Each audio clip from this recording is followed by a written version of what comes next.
Hi, everyone, and welcome to Greylock's Iconversations. I'm Holly Rose Faith, and I lead executive talent for Greylock. Today, I'm thrilled to welcome Cloudflare Co-Founder, President, and COO Michelle Zatlyn.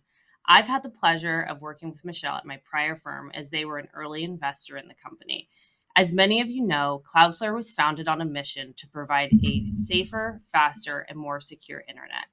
The company, which actually began as a class project with Michelle's fellow Harvard classmates, Matthew Prince and Lee Halloway, has more than delivered on that goal. Cloudflare has mitigated some of the largest distributed denial of service of the past decade, and today blocks some 70 million cyber attacks per day. Michelle is also on the board of Atlassian and is on the cybersecurity team at Aspen Institute. Michelle, thank you so much for joining us today. Thanks so much for having me. I'm so honored to be here. I used to come to conversations like this. I still do, and I learn so much from them every single time. And so I hope I can be helpful to some of your portfolio companies today. So it's great to see you. Thanks so much for having me and for all those warm, kind words, gracious words. Well, let's dive in. So you have a very interesting background as a tech startup founder, beginning with the fact that you didn't even initially plan to go in technology as a career. Now you are running a company that is essentially the backbone of the internet. Before we get into your personal history, let's talk about the significance of Cloudflare for a few moments in this era of rapid advancement in internet technology. Where does Cloudflare fit into everything? Yeah, that's a big question. We could spend a lot of time talking about that, but I've gotten better answering this question over the years. So I make a joke about that because there's a lot of founders who might be working on big ideas, and sometimes it's hard to concisely consolidate, articulate what you're doing. And so I guess I make a joke because I've come a long way. So like, what does Cloudflare do? I mean, we really, at the end of the day, we make anything connected to the internet. And when I mean anything, I really mean anything connected to the internet faster, safer, and more reliable. So we do cybersecurity, performance, reliability for anything connected online. And it's interesting, when I first started Cloudflare, we're about 11 years old as a company. It didn't quite start with that sort of pitch. It was a little bit of, hey, we're helping democratize tools previously reserved for the internet giants. We're going to supercharge your website. Hey, I'm building a cybersecurity, performance, reliability company. And I'd sometimes go to dinner parties, which we haven't been doing very much recently. But when we used to get together, and people would kind of look the other way, they're like, "That's so boring." Like what? But 11 years in, we have over 27 million internet properties using our service, which is a lot. It's about 20% of the web connects to the internet through Cloudflare. That's a huge responsibility, a huge privilege, big responsibility. Every day we stop, as you said, over 70 billion with a B cyber attacks coming to our customers' applications, workloads, websites. I mean, that's just a astonishing number. And it gets stopped because of technology, our teams of amazing engineers and product managers and what they've built. We help make everything faster around the world. Everyone, all the legitimate users trying to go to our customer sites faster, safer, and more reliable. And we add reliability in. And it turns out now that we've kind of gained this scale and people understand better what some of these things mean, all of a sudden people don't run away from me at dinner parties anymore. They're like, "That's cool. Tell me more. How do you do it? And I didn't realize there were so many cyber attacks online. Why are people doing it? Who throw them? Why is it so hard? Why sometimes I go to some places online, it's so fast, and others it's really slow. And why sometimes I can't get to where I'm going, the reliability side." And so it's been really amazing to help build this backbone of the internet, the infrastructure, the roads, the bridges that kind of make everything work. And you kind of take bridges and roads for granted in cities, but when they don't work, it's really frustrating. I feel like we do that in the digital space. And just, the last thing I'll say here, and I'm happy to go in any direction you want, is just 11 years ago when we started to build Cloudflare, it wasn't obvious exactly what we saw. We saw it. We saw the rise of cloud computing. So we were business school students when we started to work on Cloudflare, and AWS. At the time, the dialogue, there was a lot of headlines in media saying, is AWS a fad or not? Like, a lot of people said real organizations will never use AWSs for their workloads. Well, it turned out how wrong that ended up being. And so when we started, but we saw store compute going to the cloud, we saw applications, we saw companies like Salesforce, even Workday, growing really quickly ahead of us.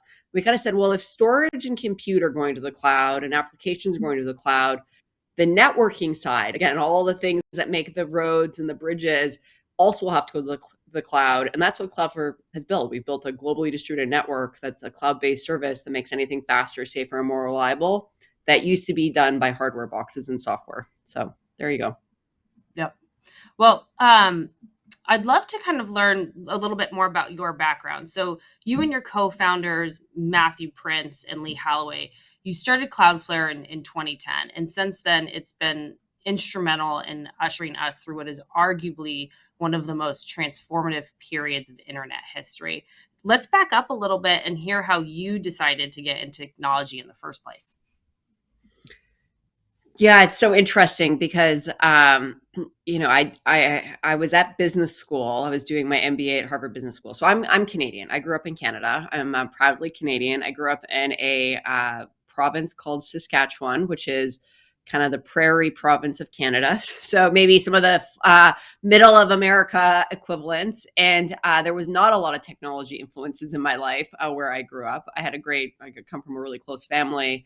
And in my family, my parents were very much, you have to study hard, you have to get good grades, and you can do anything you want in your life, but you can't go to university in the province. You have to leave the province. You have to go see more of the world. You can always come back, but you have to go see more of the world. And so I was lucky. So my parents aren't tech entrepreneurs. I was talking to a woman this morning where both her parents were computer scientists. Like, that's just not, my family has a farming background. My dad's a lawyer. My mom was a teacher.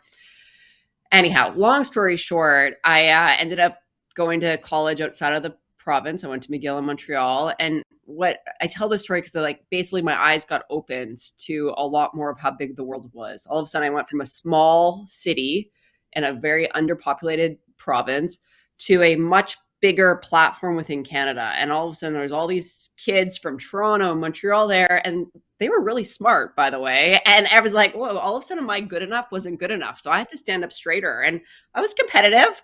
I was used to being top of my class. I wanted to keep that. And I just kind of realized, wow, the world's a lot bigger. It's a lot more competitive. And I kind of got a taste of what else is there. So I got really hungry, wanting to learn how else can I make an impact? Where else can you just kind of go on this learning journey. Anyway, it ended up doing my MBA at Harvard Business School. And that was a whole nother eye-opening of, I thought I had kind of seen the top in Canada. And then I came to the US, much bigger country, much more competitive, very global program. And I just realized, my God, the world is a much bigger place than I realized. And I really want to make a dent in it. And so I was at business school, I was pursuing, and I was really looking, what do I want to do after? I want to do something impactful. And Harvard Business School is in Boston. So we were in Boston. And it was the first year the professors led a trip to Silicon Valley, and I signed up for it. And so we came to the Valley in January of 2009 with a couple professors, and they introduced us. We met venture capitalists like you, Holly, and your partners. And we met early stage entrepreneurs. We met late stage entrepreneurs back in January 2009. Like, I remember Mark Pincus was the big deal. He was a Harvard grad. Meeting him, it was like a big deal. So I was out here, and it was really opened my eyes. You'd read about the Silicon Valley, but here I was spending a week here. And it was Wednesday. We were down in Plug and Play in Sunnyvale. Some folks listening might know that. Maybe you started your company there. And it was 3 early stage founders who'd been going through their ideas. And again, here I was, a student doing my MBA, and I saw these entrepreneurs up close and personal. And I walked out of the room, and I said to another classmate on the trip, if that person could start a company, so could I. And I don't mean it in a mean way. I meant it in it kind of demystified, like, that person's not smarter than me or better than me. Like, I could do this. And it was really empowering. And to what was the best answer ever, Matthew Prince, happened to be Matthew Prince, was like, of course you could, Michelle. And we literally in the hallway there started to exchange an idea. And this is how the conversation went. Matthew and I knew each other from class for a year and a half. And he's like, of course you could, Michelle. Of course you could start a company. He's like, and I know there is something there with Project Honeypot. And I said, Matthew, you always talk about Project Honeypot. What is it? He's like, it's a community-based project. It's been around for 6 years, and we help track web spammers online. I was like, how do you do that? Well, small business owners sign up, they put honeypots on their website, and we track bad behavior. And I said, okay, what do the website owners get? He's like, karma points. I'm like, karma points? Yeah, we're tracking the bad guys. I was like, okay, so karma points. okay, what do you do with the data? Well, the data comes back to Project Honeypot. We go work with law enforcement agencies to take the bad offenders down. And I said, doesn't that take a long time? He's like, yes, years. And I was like, Matthew, why does anyone's, and by the way, 80,000 small businesses had signed up for this thing. And I said, why does anyone sign up for Project Honeypot? I just couldn't understand. I did not have a big background in this. I didn't really understand the problem set. At this point, he got annoyed at me. He kind of put his hands up. He's like, Michelle, one day we want to use the security data to create a service that actually stops these things. And that was the aha. That is what turns, like, that was the light bulb going out of the hallway. And the rest is kind of history, where we started to work on this idea. And it turned out that anything going online needs some cybersecurity protection, needs some sort of global, needs some sort of reliability. You need to build the infrastructure. And we were just three really smart, passionate people saying, I think we can do this. And that's how I kind of took a very windy career path to get to where I am. But like what you can accomplish with a group of smart people, the impact you can have in the world, it has all the ingredients of what I wanted on this huge global scale. And it's so rewarding. And I feel really lucky to get to do what I do. Yeah. Well, it's an awesome story. Let's kind of go a little bit further. So when you launched Cloudflare, there was a lot of different offerings and things to be excited about, but this was also during that time of period, what we might know as like kind of the Great Recession. And there are a lot of unknowns and a lot, just about a lot of different things. What was the initial reception like of Cloudflare? One question, and then kind of following on that is, how did you attract investors and customers? I tried really. So fast forward today, we're 2,500 people. We're publicly traded. We're on the New York Stock Exchange. We did over 600 million in revenue last year, growing 50%. So that's kind of where we are today. But when you start, you only hear about the failures, by the way. Like, it's mostly all the data is like most companies fail, they don't succeed. And so we have always been a very big, ambitious team and an idea, which is so amazing. But when you start, your question was like, what was the reception like? It depends who I talk to. There are some people who love, their eyes lit up that we were so big and ambitious, and they were like, I want to be a part of it. Yeah. But for every one of those conversations, I had 9 conversations of like, I don't get what you're talking about. Who, like, are you an expert in this? Or are any of you an expert? Doesn't this already exist? Why? You're going to get crushed. And here are all the reasons won't work. And I just kind of share that story because there's a lot of founders listening, or even early team members of early stage companies. And the conviction you have to lean into an idea, it's not like it's obvious. If it was obvious, everyone would be doing it. It's really, of course, some people you talk to, it's obvious to, and they get really excited. And that's the thrill. That I'm like, oh my God, you get it. Let's do this together. Come work with us. Come partner with us. But there was a lot of people who wrote us off as, this is never going to work. This is crazy. You're for sure going to fail.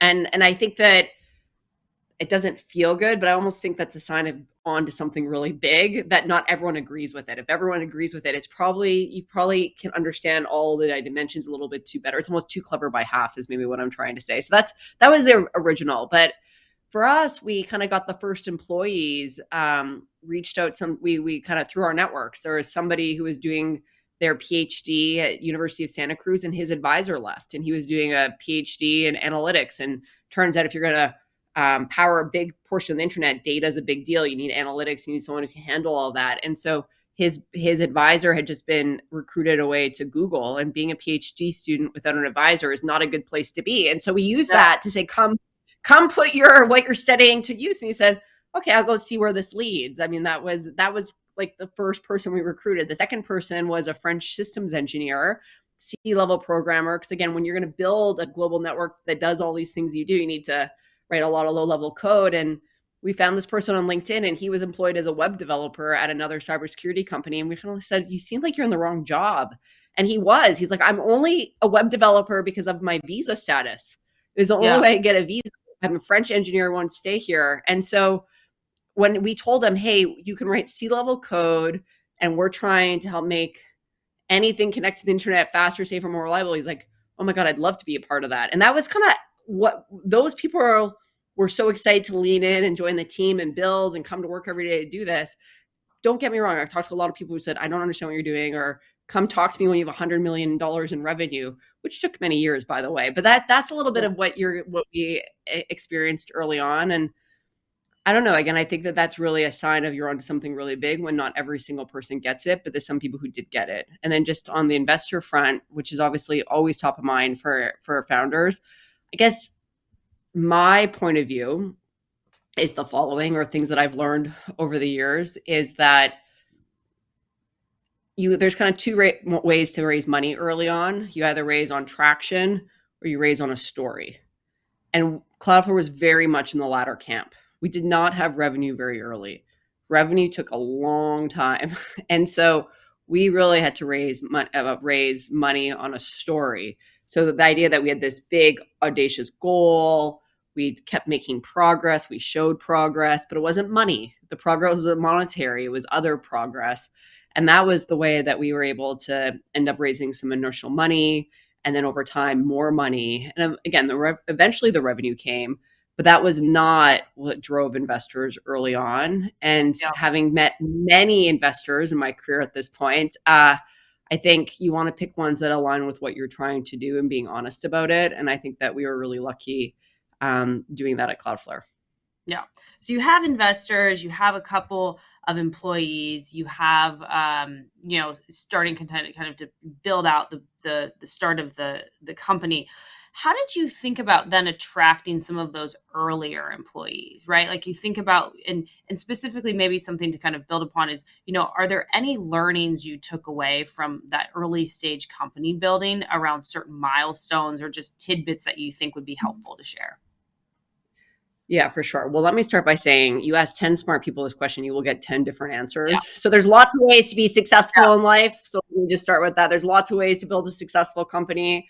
I think that like my point of view on this will be literally different than some other very successful entrepreneur's point of view. Because again, I think that there's multiple ways to do things. But for us, and we felt like this very early on, that at the end of the day, you have nothing without a great team. So we really took getting great people to join our team incredibly seriously. And by that, I meant like it was part of Matthew Lee's and mine's job. We spent a lot of time involved in the recruiting early on. And as I kind of reflect back, I think part of it was because we did not have a track record. And so I think you have to, for the audience listening, you have to be honest with yourself. Do you have a track record? We were post-MBA students who showed up in the Silicon Valley with very weak networks here. And so that was like the promise of Silicon Valley, right? Come here, you can be anybody and show up here and have a chance to build something big. But you're competing with Facebooks and the Googles who have a network, or even all the Greylock. All of you have a network. Like you call somebody, they answer your call. I call someone back 11 years ago. They're like, "Who are you?" Like, never heard of you before.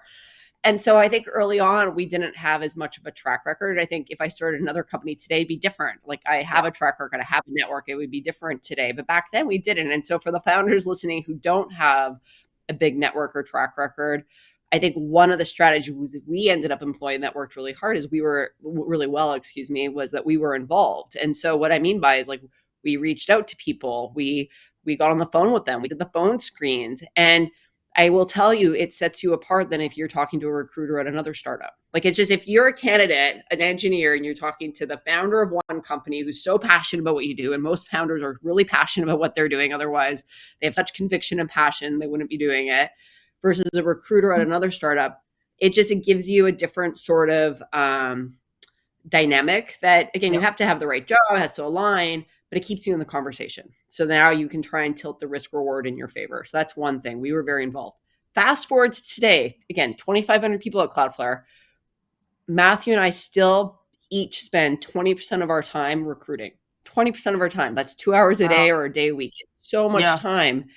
And all of our hiring managers spend a lot of time. Like at first it was us, but then what we ended up doing, pivoting, just like how this evolved over time, was, of course we have a recruiting team. They're amazing, but they partner with the hiring managers to get great people to join Cloudflare. But it's the hiring manager that's responsible for hiring their team. They run the process, they partner with the recruiter, but someone's coming to work for you and your team. You have to be involved. And it's interesting. Over time, we've had a lot of senior executives join our team, and that's not how most companies run their recruiting. Most companies just don't, they outsource it to external recruiters or recruiting teams. And I've had several senior executives tell me over time, I was not a believer of this model, but now I am, because the retention ends up being a lot higher.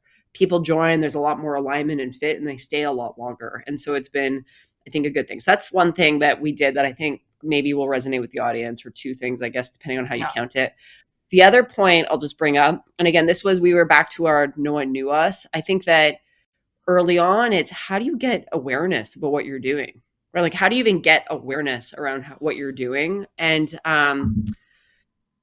it's hard. You think, oh, I'm going to hire a PR firm and they're going to do some marketing for you or some PR, but like the journalists want to write stories about early stage companies because most don't stick around. So it's hard. There's niches and there's things to do.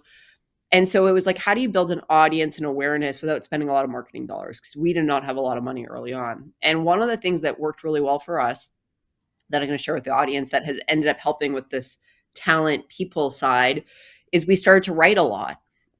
We built an audience. And what I mean by that is we literally wrote a corporate blog. And if you go to cloudflare.com/blog today, it's a very well-read blog. It's in fact gets more views than like a lot of media properties. And we don't advertise on it, but the point is we started to blog about technical problems we were having. And by technical problems, we had engineers saying, here's the code that I'm using. And people would like in the comments help us decipher the problem with the code. Like it would be really like incredible. Kind of very deep. Yeah. We wouldn't do that now, but back then you can. When you're a startup, you can do these things. You can have a personality. And it turned out that there are developers around the world, there's engineers around the world that were reading about this. And we started to build. And then they love to read our technical blog, and then they would apply to work at Cloudflare. And so all of a sudden, when someone's applying to work for your startup or your company, it changes the dynamics versus you reaching out to them. It's just, It's a different thing. They've expressed interest. And so then it's about lining up the fit and make sure expectations are right versus trying to convince someone to even learn about your company, to come and learn about the role.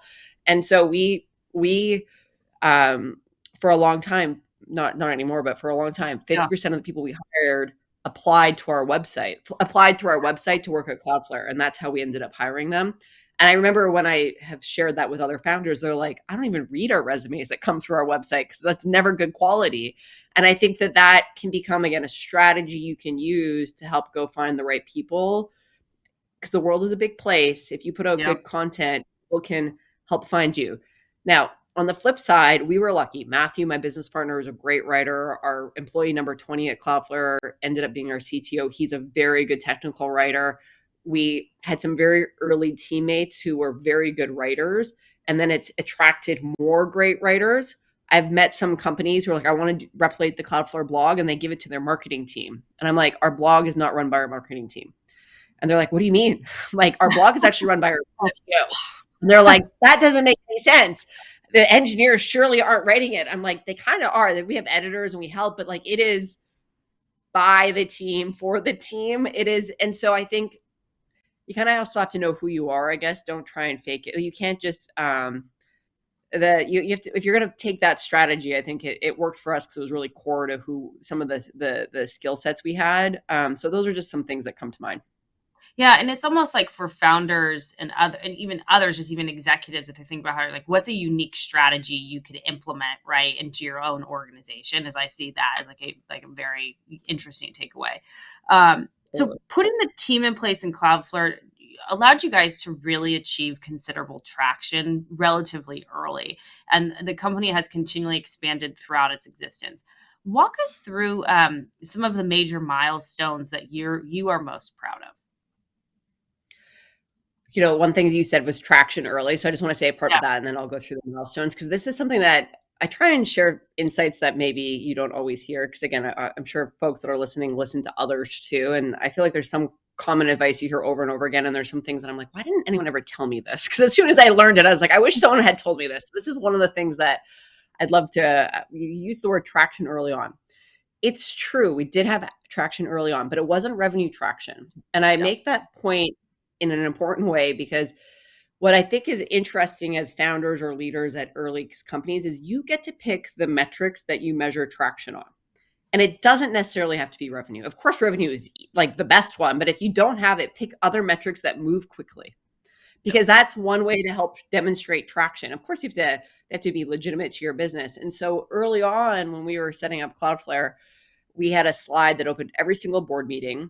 and was the exact same 5 metrics that we got to pick. And those metrics, we picked on ones that would change quickly because we wanted to demonstrate traction. And I think that you have a lot of decision on how to frame your business. And the ones early on were examples of how many customers are using Cloudflare, but customers move slowly, right? It's linear, one customer to one customer to one customer. And so that's not a very fast moving metric usually. Sometimes it is if you're like Clubhouse. But the other metric that we ended up using was the number of page views that were touching our network. Because again, we were showing that we were trying to make things faster, safer, and more reliable. And so customers, you go one by one, but customers come with different amounts of traffic to the web applications or websites that they had.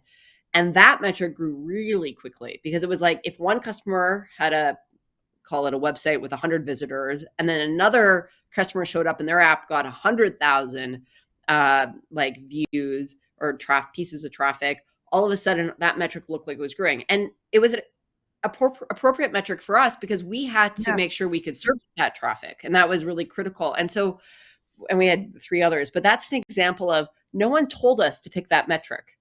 We picked it to help demonstrate the progress we were making and the traction because we knew revenue was going to be a lagging indicator in our business. And so I share that because I think for 4 years we used the same set of metrics. And at some point we started to have real legitimate revenue, and then revenue became one of them. It was actually revenue per employee because we wanted to show how the leverage in our business. But like that was just something I wanted to share. So on the traction side, because I think that's might be helpful to some folks. So some of my favorite moments, I mean, there's so many. I mean, there's no better feeling of shipping a product that customers love, like solving and talking to a customer and then being like, I love your service. Like you literally have saved our bacon, or, I'm meeting people in person. Like sometimes people have hugged us saying like, I literally sleep better at night knowing you're in front of my infrastructure. It's moments like that, then like what we do matter, kind of back to why did I start this? I wanted to do something that mattered. I wanted to make a dent in the universe. Like I love that. And it's not me. It's never me. It's the collection of people at Cloudflare who get up every single day to build these things and to work really hard to put our best foot forward. I always played sports. I love being on a team. I love the team aspect. And I think as a leader in a growing tech company, you can have those same sort of aspects at work. And I love that. By the way, I've had a lot of jobs where that's not the case. So that's not a given, but you can create that sort of environment. And I think that those are some of my favorite moments. When we took our company public, like that was so proud. So I was so proud. How many people start companies and take them public? Very few. At the time, we were the 210th tech company to go public at the New York Stock Exchange in 10 years. And I was like, we're the 210th? No, there's the NASDAQ, so the number's bigger than that. Yeah. But it's not many. Yeah, it was. And I remember going to meet all these public market investors. You're trying to get them to become shareholders in your company. By the way, if you raise money once, you're going to raise money many times. I've at this point raised over 1.5 billion dollars. That's a lot of money. Like I've raised a lot of money between private and public shareholders. So if you don't like fundraising, you just learn to get good at it because it doesn't go away. It's not going to go away. So you might as well just learn the skill now. You'll save yourself a lot of headaches. But I just remember sitting in one of the public market investors' offices in New York. This is before the pandemic, so we did this stuff in person. It was interesting. You kind of think of, I really like our venture capitalists. They are always rooting for our success. I always kind of thought of public market investors as a bit, we don't care about what you're doing. I just want shareholder returns. That's kind of what my model of them was. And so we're meeting these investors in New York. And the managing director looked at Matthew and I, and he said to us, looked us like straight in the eye. So it'd be like staring me, and they're very intense people. They're like, and he was just like, you two should be very proud of what you've built because most founders never get to the seat. And I was kind of like laughed, and you're there, you're serious. I'm taking this really seriously. And I was like, you know what? I really was nice of him to say that. Like, I kind of was like, I am proud. And so when we went public, we had 150 people at our team come to New York. There were current team members. We had former team members. We had our board. We had our families. Because it turns out it takes a village to build a company, both at the company and outside of the company. And then we had, parties or celebrations in different cities. And I just remember looking out at the sea of people on the floor of the New York Stock Exchange. And I was just like, this was such a proud moment for all 1,100 people. And I kind of had this moment of, we would not be here without every single person showing up and caring and putting their best foot forward every day. Like whether you were on the administrative staff or customer support, every single person did something that allowed us to get this point. And that just was like a really amazing moment to celebrate as a leader. Like I just was like, it was definitely one of those proud moments where I was like, wow. And then when the world needs you most, Cloudflare, it turns out the internet often plays a role. And so in the last 2 years, you think of COVID as a public health pandemic, which it was. We all went through that. But when you couldn't see people in person, everyone shifted to online. They all used online to connect and to do things. So what has been less reported is basically overnight, the traffic online doubled. And when you were a service like Cloudflare providing the infrastructure, it doubling in 2-week period was insane. And so it wasn't just us, it was all the cloud companies.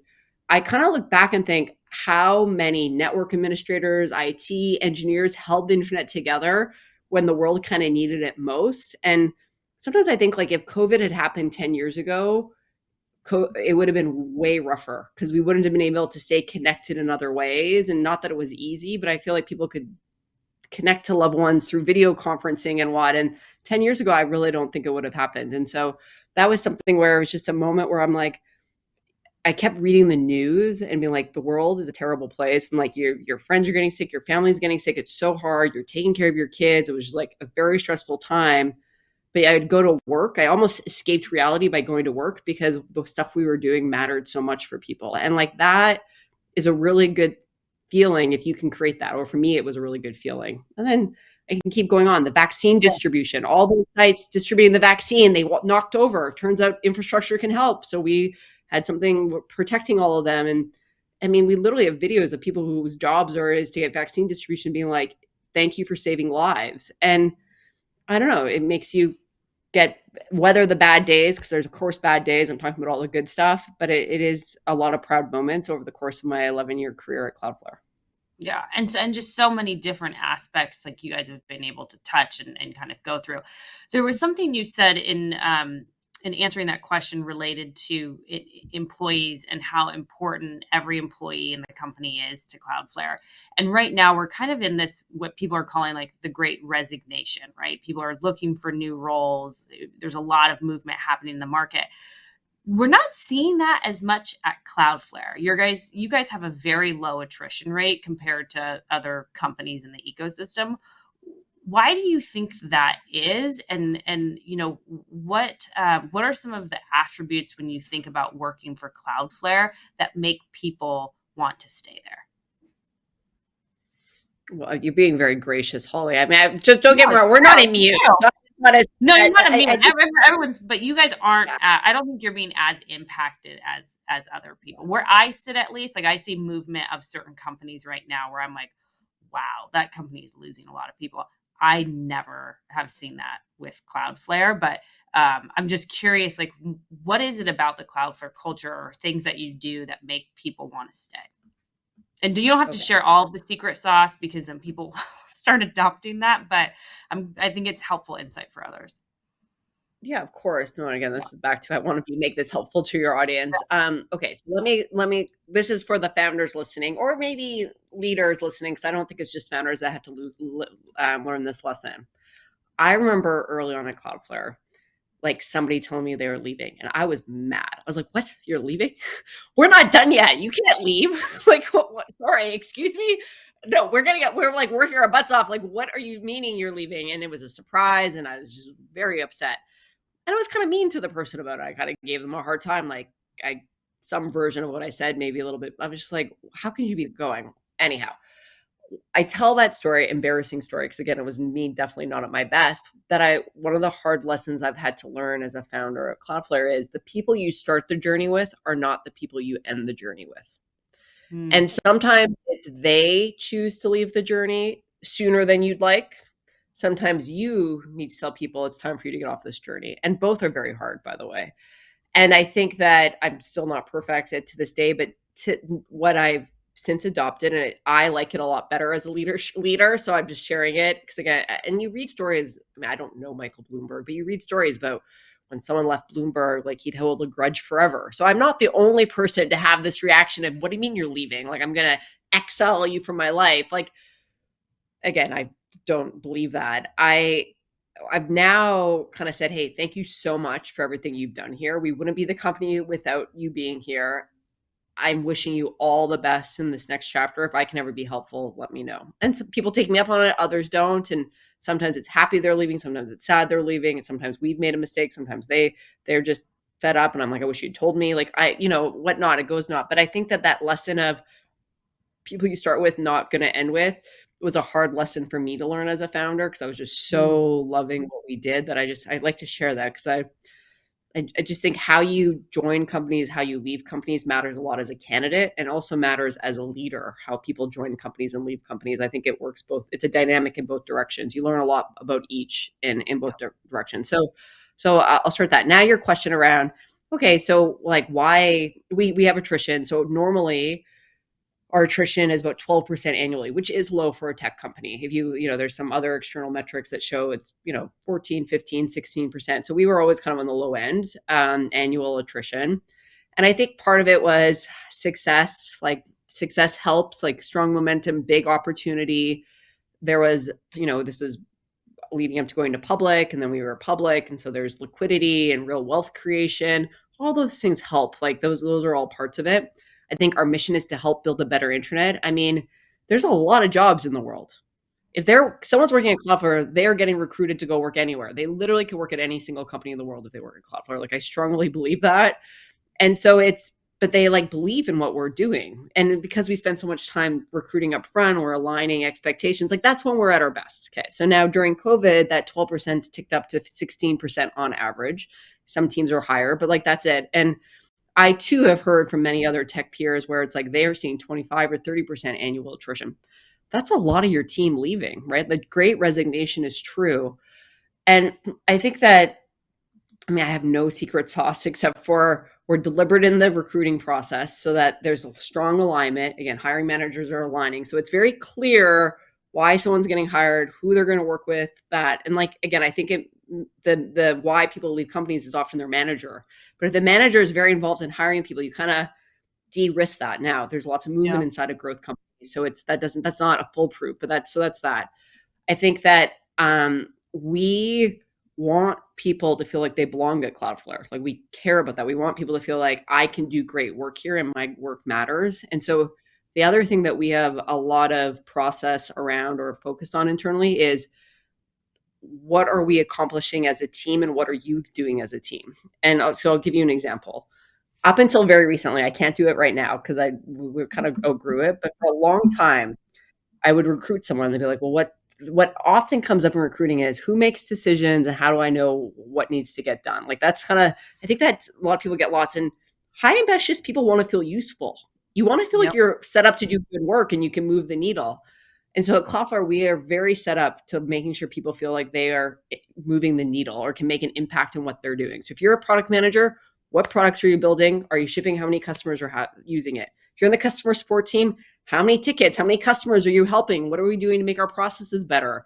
And we are very, very focused on doing things and getting things done. So starting something, middle, and shipping it. So we, for years, ship, get things done, start, middle, end. I have rolling thunder. We had so many different leadership terms. And I used to be able to pull up a spreadsheet on a quarterly basis. Early on, it was every 3 weeks. And I went to every 6 weeks. And then we went to quarterly with the 200 most important things going on at the company, who owned it, a link to a Jira wiki page, and every week, whether it was green, yellow, or red. Is it on track? Is it delayed, or is it delayed or at risk for getting done? So we had this very strong muscle of what are we doing and are we getting things done?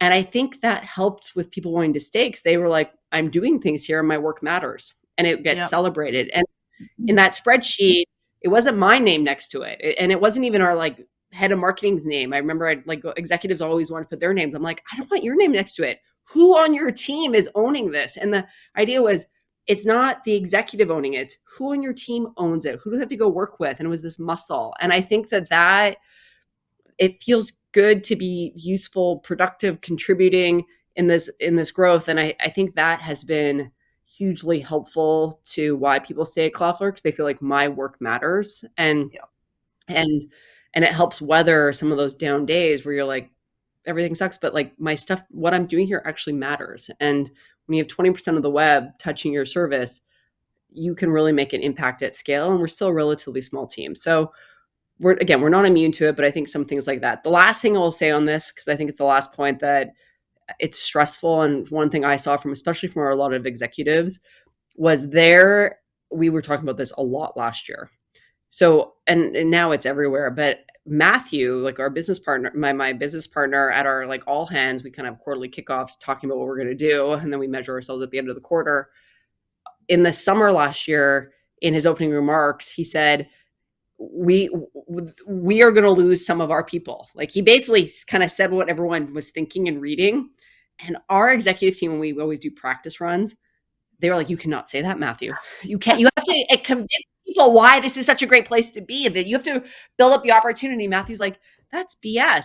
Everyone's reading about the Great Resignation. We are not immune. I'm going to name it. And he's like, some of you are going to leave and that's going to be sad. And I hope you don't, I hope you stay, but some of you will.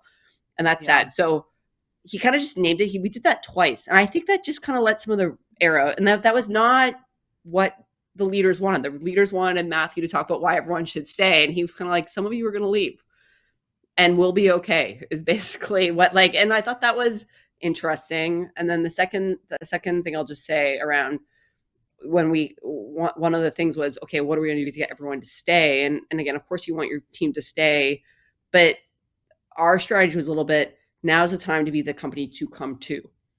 And so how do we go get great people at other companies that you thought would never leave their job to come be part of what we're doing here? And we almost used it as don't think about it, don't play defense and keep everyone. It was more, how do we play offense and think about, be the company that people are coming to? And we talked about a management meeting. A lot of people are like, that's a stupid strategy. They weren't on board with it, but it started with one executive. And kind of the executive I never would have guessed, and said, people who I never thought in a million years are returning my phone call, and they are interested in joining my team. And it's just took one brave person at that leadership team to say that. And then the next week, someone else had a story like that, and the next. And then pretty soon the people who said, this is a crazy strategy, looked like dinosaurs. It's like, maybe you're the problem. And everyone got very on board with, we're the company that people are coming to. And so I tell that because it wasn't like, it's much easier when everyone lines up, but there was disagreement on what the right strategy was. And those are just some things that might resonate with the group. Yeah. And kind of moving to another subject, just kind of when you say, Cloudflare provides the backbone for 20% of the internet, I think of the subject of trust, right? Because on a day-to-day basis, Cloudflare is largely behind the scenes. And yet by nature of what the company does, you guys have to talk very publicly about decision-making or, any challenges the company has been dealing with. How do you and your co-founders figure out how to approach this?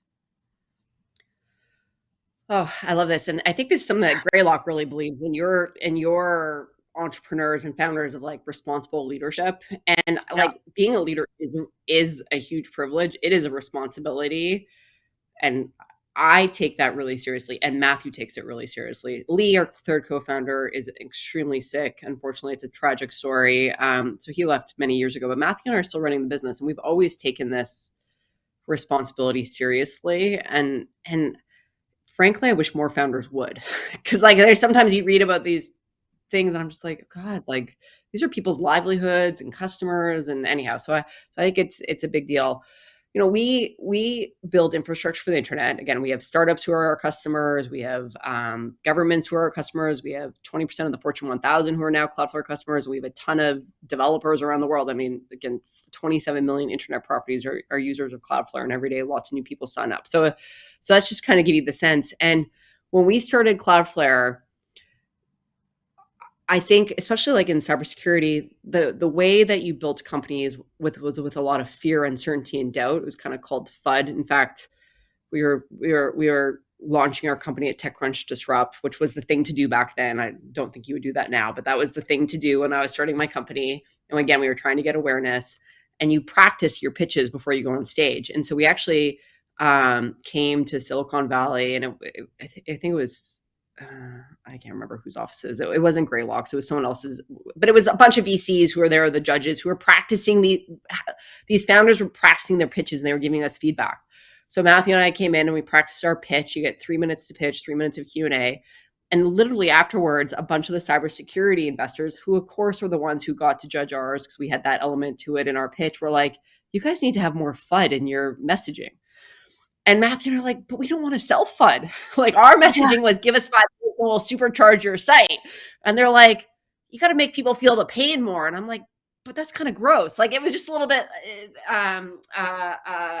that situation. So anyway, so back to like principled leadership. I think that we led our company a slightly different way, and we had some assumptions early on. We thought it was important to have a face to the company. And what I meant by that was, like, we were groups of people working on this. And because of what we were doing, we felt we sat in a very privileged place online, and that when it works, it provides a ton of value. Again, 80 billion cyber attacks are stopped every day because of the technology we built. It's amazing. You can make things faster and safer. That's all the good side. The shadow side of that is, are you kind of like a big brother watching everything? Like, that's kind of sketchy. And so early on, we thought it was really important to have a face to Cloudflare. So we showed up to things. We had public profiles. If you go to our team page today, it is not just the senior leadership team. We have a picture of every single person at Cloudflare on that page. And the point is, this is a service made by people, for companies. And we take responsibility, and we're here. So that was something that why I'm just trying to share some of our thinking. Yeah. Because we had a lot of people working like, updating that page is annoying. Can we just get rid of it? It's like, we're so big now. And we're like, no, keep going. And just, these are the things that we cared about. And then there was things that happened where bad things would happen. Like, sometimes there would be like a security breach or whatnot. And you don't have to talk about these things. And in our space, the common approach was not to talk about it. And we felt like transparency, like trust, to build trust, you need to be transparent, we believe is important. And so we started to be really transparent of why we were building something, or when something went wrong, what happened and what we were doing to fix it. And it was interesting. We were very committed to being transparent, both internally with our team. We shared a ton of information. We still do to this day, but also externally. And it's interesting that, again, the world has really changed in the last 11 years, but now so many more companies are more transparent. And it was interesting how that was not the case, but we were trying to share why we made a decision, what we're going to do about it. And that's a big responsibility, but it was a choice. Like, no one told us. I don't even think it was conventional, but it was a choice that we made. And then you got to stick with it, because there's both implications in both ways. And so I tell that story because all of you are founders. And when I started Cloudflare, I didn't really think of myself as a leader. I thought of myself as starting a company and there every day trying to make it happen. But you are a leader, and you can choose, and your choices can make an impact on how your business is run and the experience your team has and your customers have. And you should really take that seriously. And I think that the world is craving leadership that's authentic and principled. Yes. And I think that if that is something you're interested in, lean into it, because you will get great people to work for you. They'll stay, they'll come, they'll be like, I choose you over other things because of all these things. Investors will back you because of that. And I think that it's a choice, and we just took it really seriously. And it comes back to trust was really important based on what we did. And this was how we helped to, what we described, accrue trust. We had to accrue trust on a daily basis. And it seems like we've always had it, but literally it's been 10 years of being really thoughtful about it. And it's a fragile thing. We take it really seriously. Yeah. Well, I want to get into a few audience questions, but right before we do that, would love just a quick overview of Cloudflare's main areas of focus for the next couple of years. Like, what are you excited about, and what do you see as kind of new opportunities of challenge? And just one thing for the audience, I have another device I just have to pull up real quick for audience questions. So if you hear a little clicking, that's why, but I wanted to kind of lay that question out there with you, Michelle. That's great. Thank you so much, Holly. Okay, here's another thing that I think is sometimes we have a different point of view than other leaders on this question. So Cloudflare, we run this global network. We do performance, security, and reliability, which is, by the way, you could build a company just doing the security side, and you could build a different company just doing performance. You could do just to build a different company building reliability, but we do all three. And then another way to cut our thing is like, okay, we help protect web applications, websites, but by the way, we also help protect networking, which is like a totally different buyer within an organization. And oh, by the way, we also do everything under zero trust. So employees accessing information, identity and access management, same platform we're using. And then we or helping build the next compute platform under serverless. So we do a lot of things. That sometimes the advice you get is focus on one thing and go really deep. And I think that Yeah. that is a good example of how to get good traction, and traction matters early on in the business. But you also have to make sure you don't run out of TAM, because you want to grow for a long time. So our strategy has been sustained growth for a long time, endured growth for a long time. So for the last 5 years, we've been growing our revenue 50% annually, which is, there aren't very many companies who have been doing that. That's a rare set of companies that we sit with. And a lot of people are excited about Cloudflare because it feels like, wow, we're set up. We've laid the seeds to grow for a long time. So when you look at where we're going to invest in the next 5 years, it kind of comes back to the strategy. We're going to continue to invest in going to get more customers to adopt the services we already have today. We do a lot of things today. We have lots of customers, but we're barely penetrated the market. There's so many other customers to get. Like, I'm sure a lot of people listening today aren't Cloudflare customers, or again, we have a bunch of the Fortune 1000, but not the rest. And so we're going to continue to grow the number of customers using our service for sure, based on what we currently do today. But then we're investing a ton in our product engineering teams to say, we are not out of ideas. We want to go build the next set of products that we can then go get into the hands of our current customers. So today, 80% of our customers use 4 or more of our services, which is amazing. But then those new products that our teams are building also help us go get the net new customers. So it's like, get customers, solve their problems, use those insights to build new products that help us go get net new customers and expand relationships with their current customers. If we just do that, we'll grow for a long time. And so that's really what we're very focused on. So it's investing in the product engineering across our global network and getting great people to join to help make this all happen. So that's how we're thinking about it. And I've been in many of your shoes before, where people used to give us a hard time for investing across so many product areas. In fact, we had a management meeting, this was like 5 years ago, where our chief security officer said, my colleague said, you guys are Cloudflare is a mile wide and an inch deep.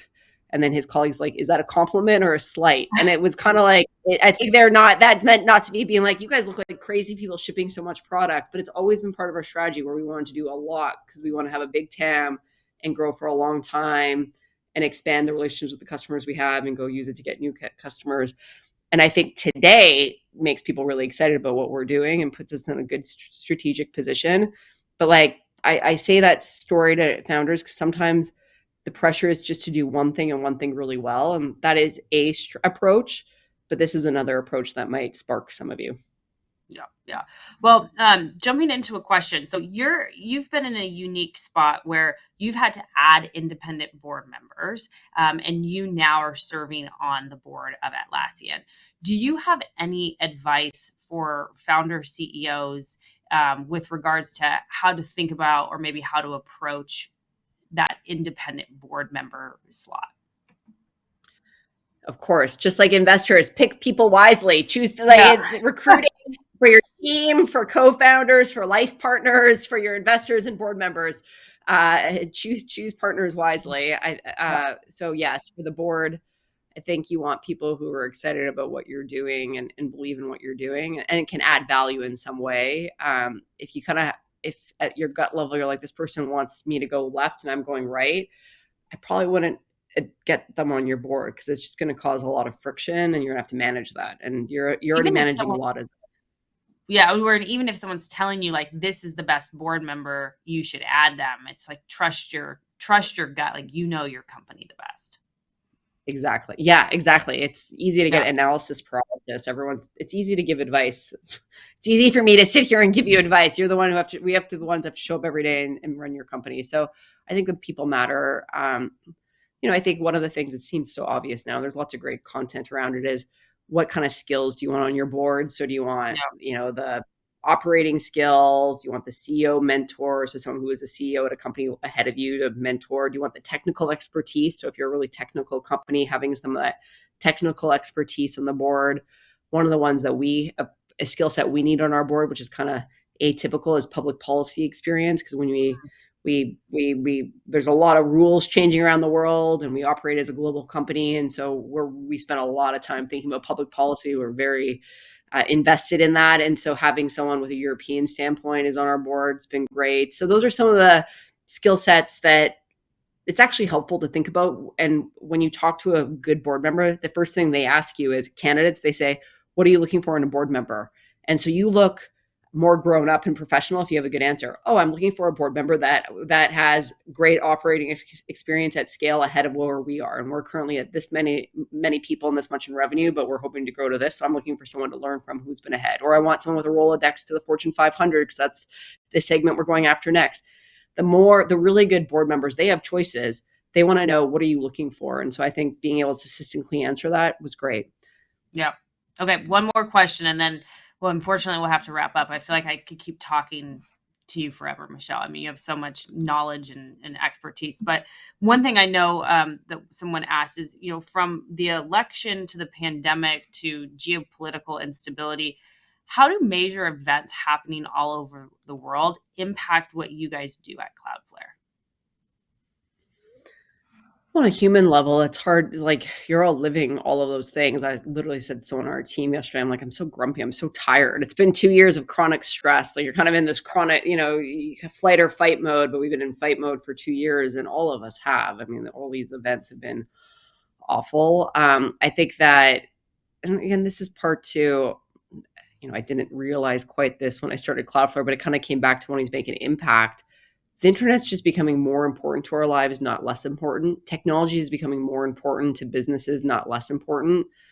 And that's part of this. Like, there's a huge groundswell. Things are changing, growing. And given all the events the last 2 years, it's been amazing to see how much the internet has played a role in helping solve some of those problems, keeping us together, keeping things going.